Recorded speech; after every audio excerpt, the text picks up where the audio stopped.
Wisconsin's Supreme Court candidates are making their final arguments before Election Day tomorrow. Our Wisconsin State Capitol Bureau Chief Vanessa Kelson breaks down the latest in the race. The day before the election, the race for the ideological balance of the Wisconsin Supreme Court has cemented itself as the most expensive court race in U.S. history, topping over $100 million in spending.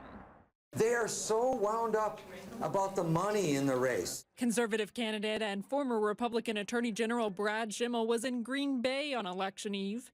You know why they're wound up? Because 2 years ago, they got all the money. And this time, we're more competitive. So their brains are exploding over this. Meanwhile, in Madison, well, I'm feeling good, feeling optimistic. Liberal candidate and Dane County Circuit Judge Susan Crawford spoke to canvassers one-on-one at a campaign office. You know, I feel like those $1 million giveaways are just wrong. That's just not democratic. It should not be happening in our elections. Just a day after Elon Musk stumped in Green Bay for Schimel, giving out $2 million to Wisconsinites who signed a petition against activist judges. If the people that voted for President Trump simply vote on Tuesday, we will win. That's actually all it takes.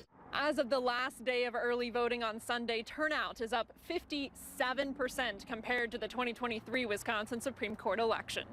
In Madison, Vanessa Kelson. And a reminder, polls are open from 7 a.m. to 8 p.m. tomorrow. You can find your polling place and a preview of everything on your ballot at myvote.wi.gov.